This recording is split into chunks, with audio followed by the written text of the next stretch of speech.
Welcome and thanks for tuning in to the Victorian Aboriginal News Van Talks podcast. I'm your host, Charles Parkiner. Victorian Aboriginal News acknowledges and pays respect to all traditional owners and custodians across Australia.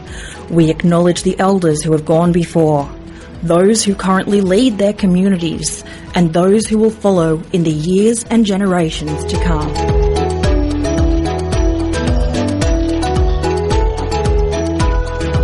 Today on the program, we're going to be talking business, specifically black business. And even more specifically, we're going to be talking about an initiative that's been going on since 2012, so a good 14 years, and being run by Dilin Duwa. Joining me today to talk about the Murra program is Dilin Duwa's Associate Director since October 2025, Paul Paton. Paul, thanks for joining me on the program today. Thanks, Charles. Great to see you, and I'm really glad we can have this yarn. Well, it's been a while. Last we spoke, we were talking about dingoes, I think, in 2025 or 2024, I believe, when you were the CEO of the Federation of the Victorian Traditional Owner Corporations. That's correct. But yes, times have moved on, as have you. So we're going from talking about dingoes to talking about black business and black business leadership. Paul, just give us a bit of an overview, not necessarily of Dilin Duwa, because there are other interviews with the founder of Dilin Duwa, Michelle Evans, on our website, but the Murra program itself, because you mentioned it was almost a mini MBA in black business. That's correct. Yes, it is. It is an MBA. It's a program, award-winning program that's been running since 2012, as you said, and it is run in partnership with the Melbourne Business School, which delivers MBAs, world-leading MBAs. And the Murra program is a 12-day program run in blocks of 3 lots of 4 days. Yeah. And we have participants from all over the country coming in, from businesses to people who are in leadership roles who want to take their positions further. And it is a mini MBA in that it has the faculty from the Melbourne Business School alongside academic staff at Dilin Duwa delivering the 12-day program, which looks at business strategy, finance, negotiations, leadership, all of those things that you do in an MBA. But the cultural perspective though, Paul. Absolutely. So what do we look at in the cultural perspective, and why is that so important?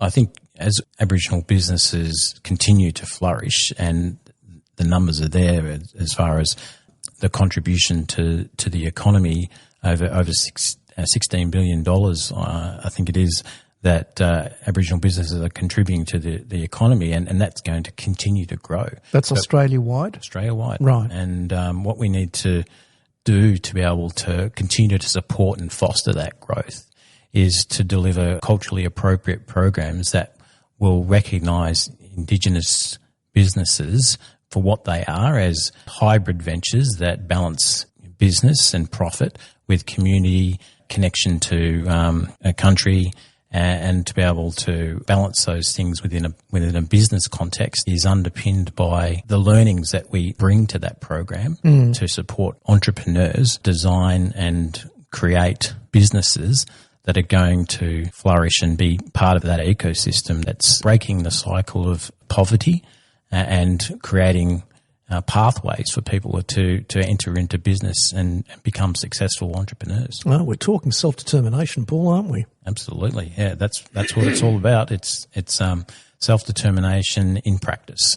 We've got almost 300 alumni since the program has been running, and all of those businesses have reported within 2 years a growth in the revenue in their employees, and those who are in leadership roles or wanting to step into leadership roles, we can see growth in people after attending the Murra program going into those leadership roles. I'm interested, you mentioned a minute or so ago about one of the important cultural components or aspects of this was understanding the connection to community. And this is one of the interesting things about a lot of black businesses, is that apart from being born from community in many cases, they tend to give back to community, don't they? Not necessarily in the social enterprise model, but there is that willingness and encouragement to employ other Aboriginal people from their communities, whether it's family or extended family. And that, as you mentioned, is breaking that cycle of poverty and achieving that self-determination. What are some of the specific things that you would be talking about with some of the attendees of the Murra program to bring that into reality, that connection to community? Because you can't just say, well, you know, as a black business, you've got to connect with community. How does it actually play out? I think it plays out in many ways. We talk about jobs, and you know, we know that black businesses are more likely to employ Aboriginal people, and you know, we're still facing a lot of challenges within communities, within the broader community with employment and the racism that exists in communities, and people aren't being given a chance to be employed due to those underlying situations. So black businesses do look to be able to support communities through employment, and also to be able to give back to community, as I said before, through initiatives such as programs that will support younger people into leadership programs and those types of things, or supporting Indigenous artists with their work. I was looking at a business recently that developed swimwear, and it developed Indigenous art on its swimwear. Its whole entire reason for being was to support Indigenous communities and Indigenous artists and promoting culture through that fashion brand. So I think there's a lot to kind of consider, whether it be intellectual property and ensuring that you're honouring and respecting knowledge. So we as bring well. in the ICIP issue as well. Yeah. So let's just talk about the Indigenous cultural intellectual property. Just how does that fit in with the Murra program as well? Because where you said 12 days, already you're talking about a heck of a lot of stuff to embed within a 12-day program.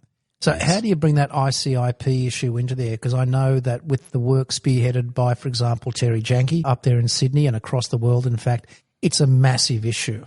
It is. And I'm heading off to a regional program just later this week, and we've actually engaged Terry Janke's company to come and deliver that program regionally and talk about intellectual property to those workshop participants. And the same is done in the Murra program, where we bring experts in to be able to speak authoritatively around intellectual property. And I think understanding from a legal perspective, but also from a community governance perspective as well, and ensuring that those relationships and those arrangements are in place for an Aboriginal business who does have intellectual property considerations, that it's honouring those cultural expectations that exist within those communities to ensure that, you know, it's meeting its obligations and cultural obligations towards knowledge and appropriate use.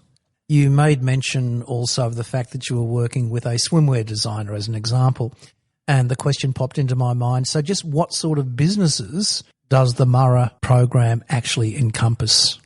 The Murra program has alumni from every possible business that you can think of across the country. We have a network of over 700 Indigenous business leaders engaged in our programs, and that can be ranging from swimwear to consulting to construction, you name it. Aboriginal businesses are engaging in that program and developing new businesses or developing leaders in existing businesses to create that pathway.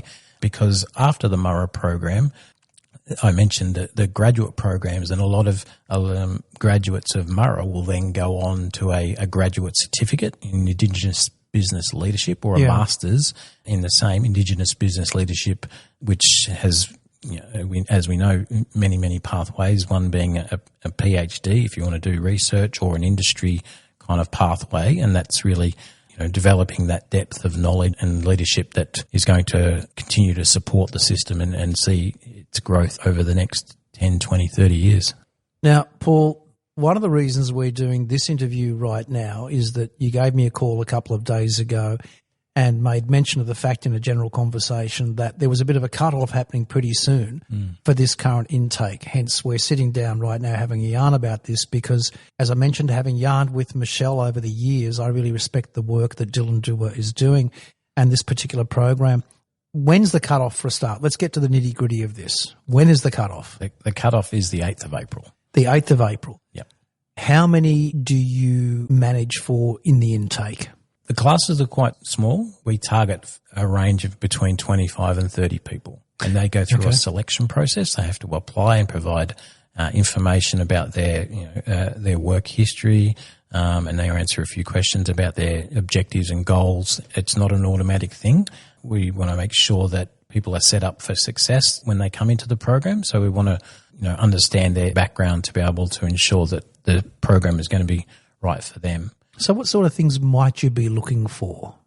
Someone who's in maybe a managerial role, if they're looking to take that next step into a leadership or an executive role, or someone who's currently in business but they're just sort of starting out and they're not sure, that they're doing things the right way, or they're not sure how to go about a particular aspect of business, whether that be finance or negotiating contracts and things like that. So they get access to all that knowledge to be able to support them to understand that at least at a level that will help them go that next stage.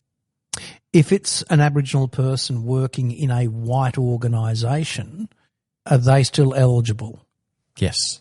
And we would encourage them to have a conversation with their employer, because there are some costs associated with participating in the course. Yeah. There are also some scholarships, depending on individual circumstances, that we've obtained some funding from some corporates to be able to support applicants to be able to come into the program. But there are some eligibility criteria that exist that our questions are designed to help us understand people's circumstances to determine whether they'd be eligible for a scholarship to attend the program. It's a residential program if you're from interstate, and all those costs are met by Dilin Duwa. I'm interested to understand from your perspective what benefits an Aboriginal or a Torres Strait Islander manager in a white business might bring back to the organisation post attendance at the particular course. And we've got to look at it from a business perspective as well.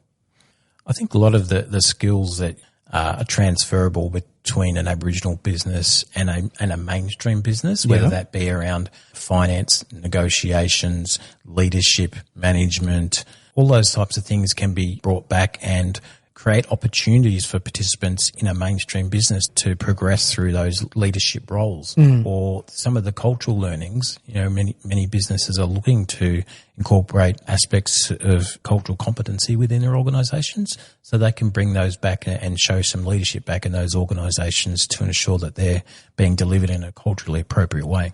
I just want to get an idea of, with the applications, you mentioned the 8th of April. How do people find out more information about it beyond just listening to this interview? And many will listen to the interview after the 8th of April. But prior to that, where do people go to find out more information?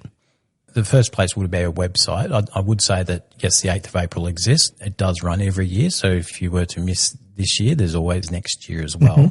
But they would go to our website, dilinduwa.com.au, follow the prompts to the application page, and fill in that application. Our program manager, Chris, he's a Noongar fella. He'll give you a call and have a yarn to you about your application and take it from there. If we need any more information, we'll let you know. Now, let's just stick with that point. It's interesting you said that your colleague, a Noongar fella, would give you a call. Obviously, a lot of courses that are run by various business schools and other organisations have no understanding of cultural appropriateness when it comes to working with First Nations people and trying to encourage them into mainstream management and business leadership.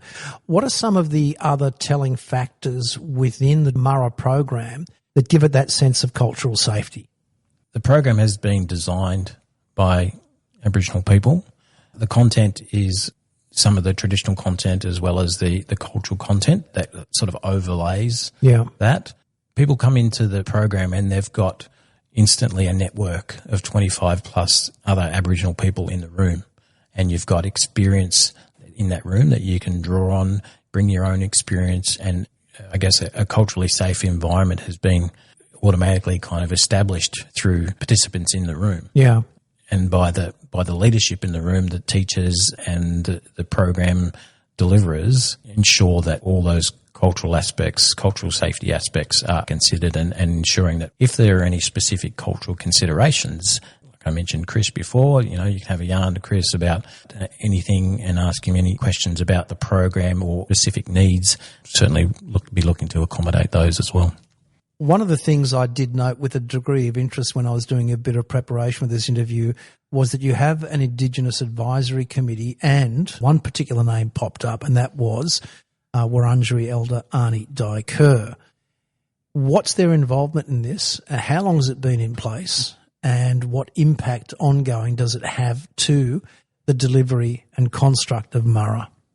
The Indigenous Advisory Group oversees Dilin Duwa, and it's really important as an Indigenous research centre that there is Indigenous governance embedded in everything that we do. Yeah. So we've set up an Indigenous Advisory Group that meets on a quarterly basis, and the Director, Michelle, reports to that group and informs them of our work, our existing work, some of the challenges that we might face, or some of the future work that we're developing to ensure that there's that cultural lens applied. And the Indigenous Advisory Group is made up of Indigenous leaders. Arnie Dai Kerr, as you mentioned, is a Wurundjeri elder, and Murra alumni who've gone through that Dilin Duwa process as well, to be able to ensure that we're continually refining our programs and their delivery to ensure that there's a really strong cultural lens applied to everything that we do. Just before we let you go, Paul, I'm also interested that you have relationships beyond just within the alumni and the circle of Murra and Dilin Duwa. You mentioned Supply Nations and Kinaway. How do those relationships play out, and what benefit do they bring to this particular program and the participants? Those relationships are really important to us. We have the business leaders that come through, but those chambers of commerce such as Kinaway, who were involved in the design of Murra way back before it even started, and Supply Nation are really important relationships for us to be able to keep our finger on the pulse in regards to trends regarding Indigenous businesses. And as I mentioned, we're doing some research projects that follow Indigenous businesses over several years, and we have organisations such as the Chambers of Commerce in many states, as well as some government departments as well, that are supporting that research to help us understand the trends in Indigenous businesses so that they can inform policy as well as inform the program that we're delivering, so that there's that flow coming back into Dilin Duwa from Indigenous businesses back out into those who are coming through the program and designing their own businesses, or if there are barriers, or trends that require a policy shift, then we're also doing that to be able to keep that flow of information and trends moving through the system and going to wherever it needs to be to inform future decision makers. Paul, thanks so much indeed for your time. Really appreciate it. And to our listeners out there, if you do want to be involved in this particular program for 2026 intake, as Paul mentioned before, the cut-off date is the 8th of April. Best thing is to get onto the dilindua.com.au website to find out more about the Murra program. Paul Paton, Associate Director at Dilin Duwa since October 2025. Great to see you landed there, brother. Thanks so much indeed for your time. Thanks, Charles. Really great to be yarning with you today. For a full transcript of this interview, visit the Victorian Aboriginal News website at vicaboriginalnews.com.au. Until our next episode, stay safe and stay informed.